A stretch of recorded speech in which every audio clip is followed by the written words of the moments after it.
Detrás del mundo infinito que es la mente del hombre, entre las estrellas que cubren el cielo o en el perfil gastado de las viejas piedras, existen verdades escondidas, otra realidad que apenas vemos.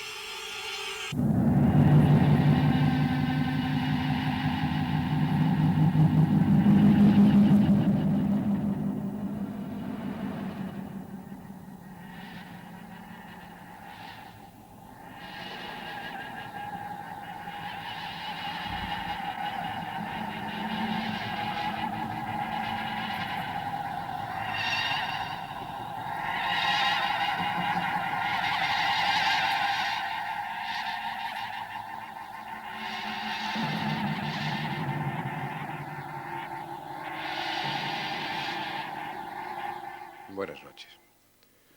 Probablemente en este momento, mientras ven ustedes el programa, estén sentados en un confortable sillón. Los ruidos de la calle llegan atenuados. En la casa hay silencio. Si ustedes oyen como un rumor de pasos o sienten en su nuca un soplo frío, pensarán con toda probabilidad que esto se debe a causas naturales. Y con toda seguridad que es así, puesto que los fantasmas, todos lo sabemos, no existen. De todas formas, lo que sí parece existir son casas encantadas. Casas en las que suceden fenómenos extraños, inexplicables. Fenómenos que las gentes, al no tener otra explicación, atribuyen a los espíritus. Es frecuente, o por lo menos sucede de vez en cuando, que en los periódicos o en el rumor popular aparezcan de cuando en cuando noticias de casas de este tipo.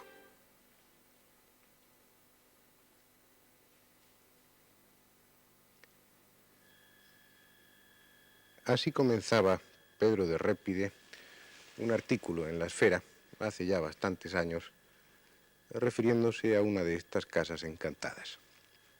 Concretamente a una casa madrileña, la llamada Casa de las Siete Chimeneas, situada en la calle Infantas, esquina a la Plaza del Rey. Una casa que tiene historia. La mandó construir Felipe II. Y según las malas lenguas, la mandó construir para una dama con la que le unía más que amistad. Se terminó en 1570 y el mismo Juan de Herrera intervino en el proyecto de la obra.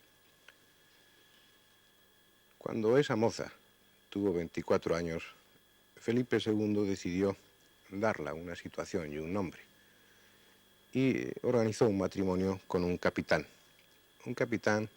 de un linaje ilustre, el linaje de los Zapatas. La boda se llevó a efecto, para complacencia y beneplácito de todos.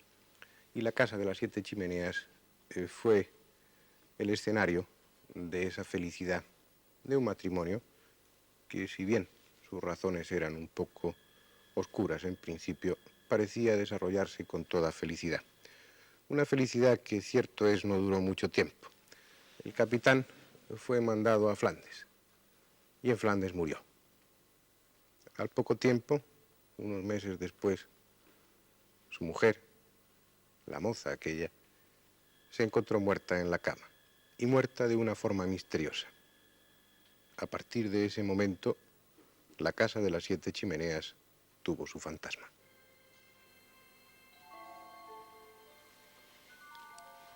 Cuentan que todas las noches, al toque de ánimas, se veía una figura cruzar sobre el tejado, por detrás de las siete chimeneas. Era una dama con blanco sudario. Llevaba una antorcha en la mano y caminaba lenta y solemnemente. Luego se volvía en dirección al Real Alcázar, se santiguaba y dándose golpes de pecho desaparecía.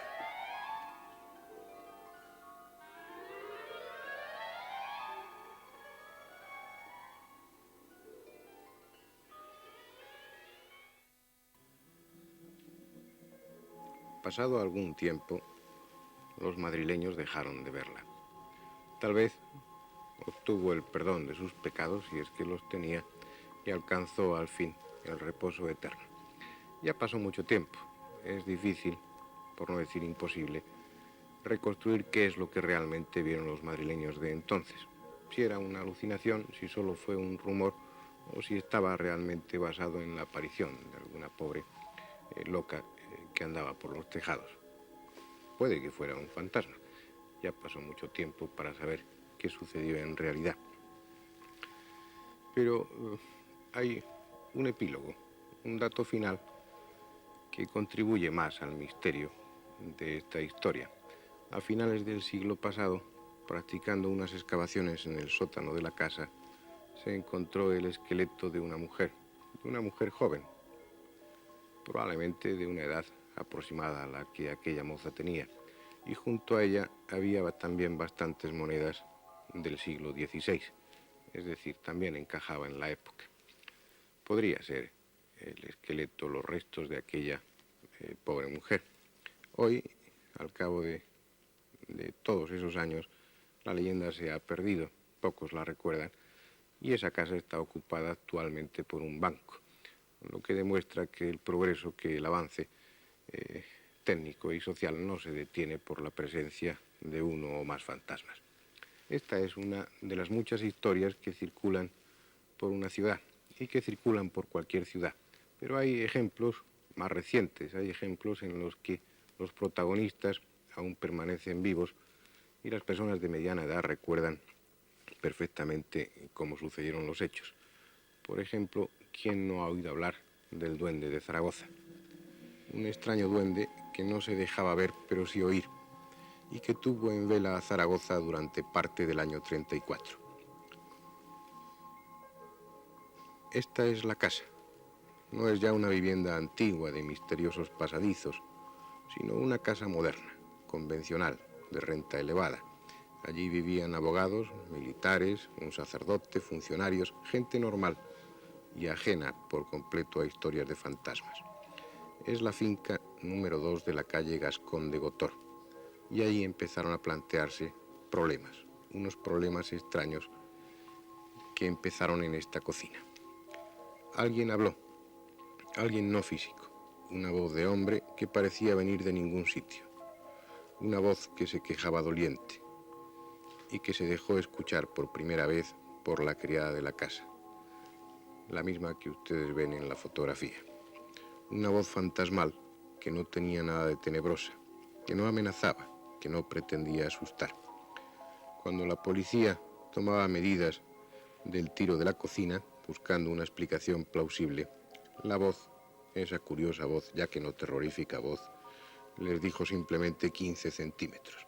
Es decir, comentaba lo que allí se conversaba y lo que allí sucedía.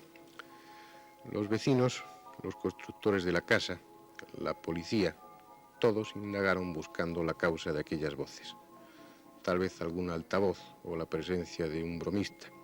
Y por si acaso, por si eso era posible, el tejado fue testigo del afán desmitificador de la gente. Nada se encontró en realidad. No había altavoces, no había bromista y la voz siguió oyéndose. Los vecinos del piso terminaron por dejar la casa, al menos temporalmente, para intentar dormir, cosa que no conseguían desde hacía varias noches gracias al duende. Mucho se habló del duende de Zaragoza. Poco tiempo después, casi inmediatamente, el tema fue cogido por los jóvenes y utilizado como elemento de broma. Y probablemente más de uno, cubierto con una sábana, aprovechó el asunto del duende de Zaragoza para asustar a los vecinos. Pero eso vino después. Entre las muchas opiniones, la mayoría de ellas malintencionadas, otras muchas cargadas de superstición, hubo una voz afortunadamente autorizada que se recogió también en la prensa ampliamente, la voz de un psiquiatra, don Joaquín Jimeno Riera, que aparte de gozar de una bien ganada reputación dentro de la clase médica, tenía sin duda, por lo que en las crónicas de entonces se recogió, considerables conocimientos de metapsíquica. Él argumentó, probablemente con razón, que la responsable era la criada, una muchacha de 16 años, que a nivel inconsciente, de una forma mediúnica, sin darse cuenta de lo que hacía, producía esos fenómenos, incluidas las voces, de una forma paranormal. Hoy en día tenemos mejores elementos de juicio. La parapsicología ha avanzado considerablemente y ya son numerosas las casas de fantasmas que con el nombre de casos poltergeist son estudiados por la parapsicología. Vamos a ocuparnos de una de estas casas y de uno de estos sucesos bien estudiados por Fassbender en la actualidad. Los sucesos tuvieron lugar en Rosenheim en 1967, en casa del abogado Adams. Las lámparas que colgaban del techo se balanceaban, las bombillas estallaban y el teléfono parecía haberse vuelto loco. Además, las luces sufrían unos cambios de intensidad totalmente anormales.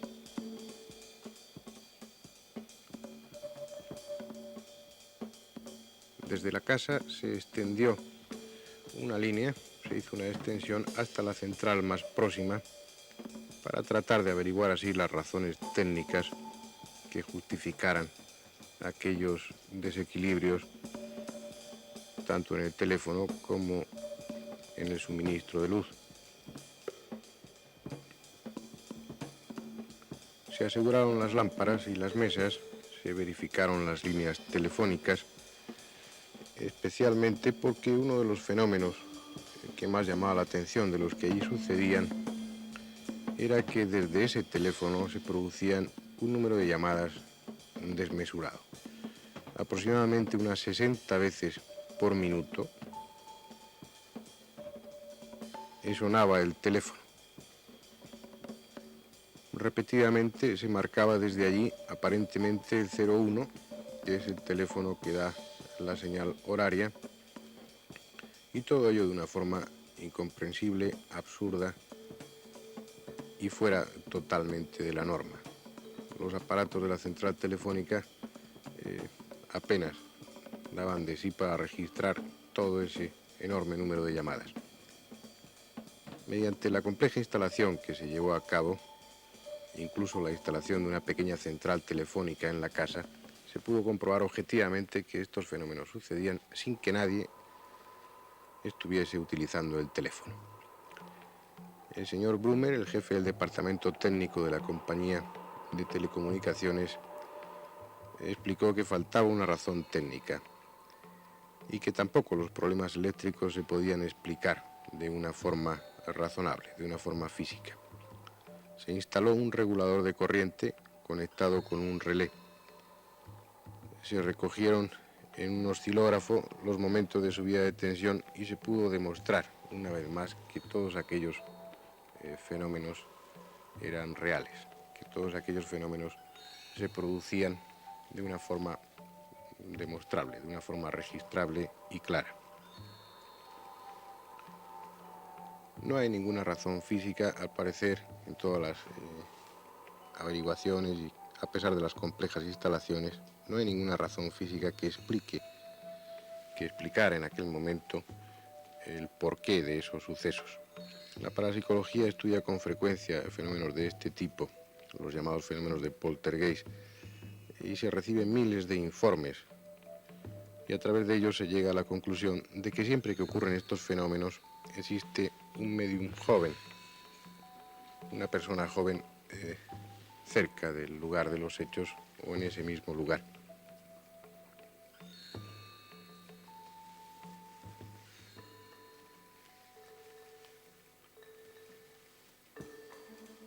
Meses después, todo este tipo de fenómenos seguían produciéndose.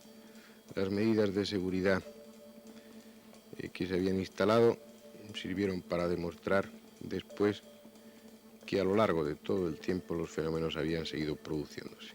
Los aparatos se habían limitado a registrar de una forma objetiva todos esos acontecimientos extraños. Se pudo comprobar directamente que sí, que las bombillas estallaban, que los objetos se movían, sin que ninguna mano hubiese próxima a ellos, que las lámparas se balanceaban. Se pensó, o se trató de argumentar, que si la fuerza, el poder, la energía que fue el responsable de toda esa serie de sucesos insólitos hubiera utilizado de alguna forma, hubiera aprovechado de alguna forma la electricidad estática para producirlos. En cuanto a las comunicaciones telefónicas, se registraron absolutamente todas las llamadas, detallándose la duración de las mismas y pudiendo comprobarlas en el caso de llamadas normales.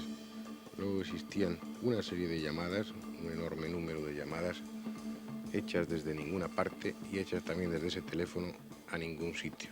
Llamadas que no obstante quedaban registradas en los aparatos instalados allí. Las telecomunicaciones federales controlan en esa central todas las llamadas que se producen. Y esa compañía federal de telecomunicaciones no encontró explicación lógica alguna para esos sucesos. A pesar de haber tomado todas las medidas oportunas que la técnica actual ofrece para poder determinar el origen, para poder determinar el momento en el que esos sucesos se producían, a pesar de todas esas medidas, ha quedado sin saberse el porqué, sin saberse la razón técnica que pudiera justificarlo. Los aparatos, toda esa compleja red de aparatos instalados en la casa del abogado Adams, no sirvieron nada más que para registrar el fenómeno de una forma objetiva, pero sin poder averiguar en ningún caso cuál era el origen, cuál era la causa responsable de aquellos fenómenos.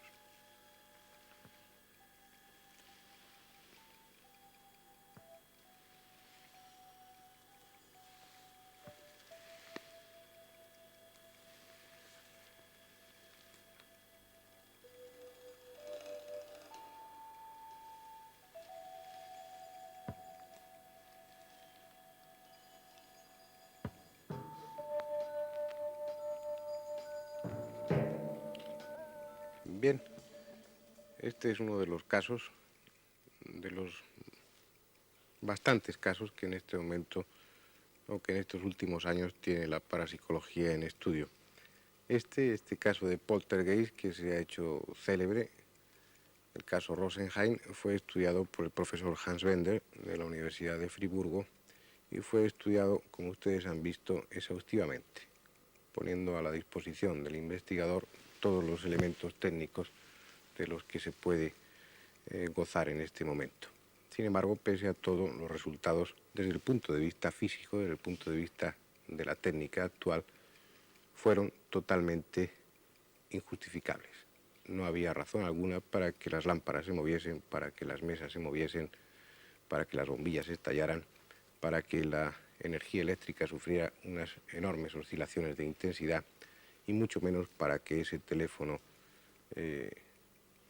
sufriese esa serie de alteraciones totalmente inexplicables, haciendo llamadas repetidas al servicio horario, llamadas que nadie hacía desde casa del abogado Adams.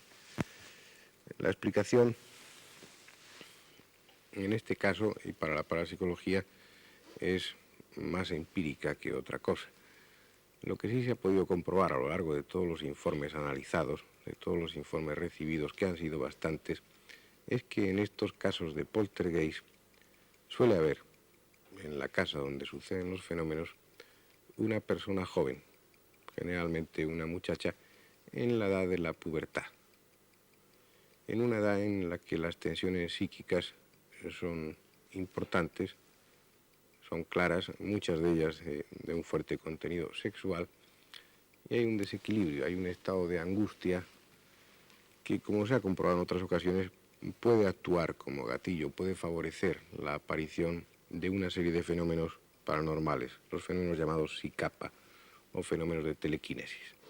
Fenómenos en los que, de forma inconsciente, puesto que el responsable o la responsable de estos sucesos no se da cuenta de nada a nivel consciente, de una forma inconsciente, repito, esa energía que no hemos podido medir, pero cuyos efectos sí registramos en ocasiones, esa energía produciría fenómenos de telequinesis actuando directamente sobre la materia, produciendo los desplazamientos o produciendo el estallido de las bombillas o las oscilaciones de la corriente eléctrica.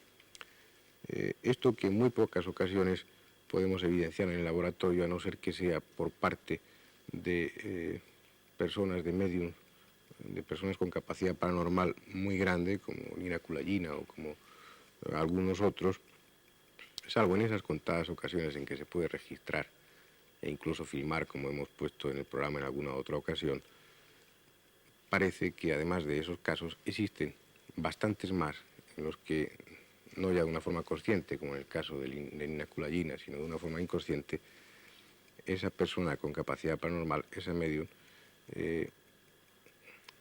da salida a sus tensiones internas, da salida a su angustia, inconscientemente, repito, como en el caso posiblemente del Duende de Zaragoza, como en el caso de Rosenheim, da salida a esas tensiones psíquicas de una forma explosiva, por decirlo de alguna forma. La energía paranormal que esa persona posee se estrella, se proyecta contra todo lo que le rodea.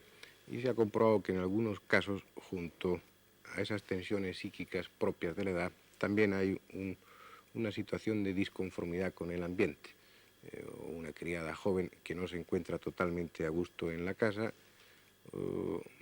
por desavenencias con los miembros de la casa, o porque no le gusta ese trabajo, o porque no le apetece estar separado de su familia. Circunstancias estas que también se produjeron en el caso de Rosenheim. Esta es una explicación que da la parapsicología y que la da fundamentándose en los datos recogidos.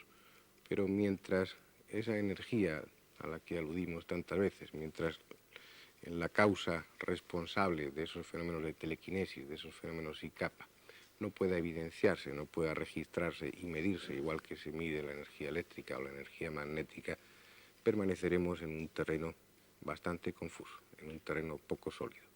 Y si esta explicación es probablemente o casi con toda seguridad la válida, no hay por qué descartar totalmente, o no hay por qué ridiculizar a aquellas otras muchas personas que aún siguen pensando que estos fenómenos de poltergeist son debidos, como su nombre indica, a espíritus ruidosos, a espíritus venidos del más allá, que utilizan estos ruidos, estas manifestaciones para protestar. La parapsicología no cree eso, y nosotros tampoco.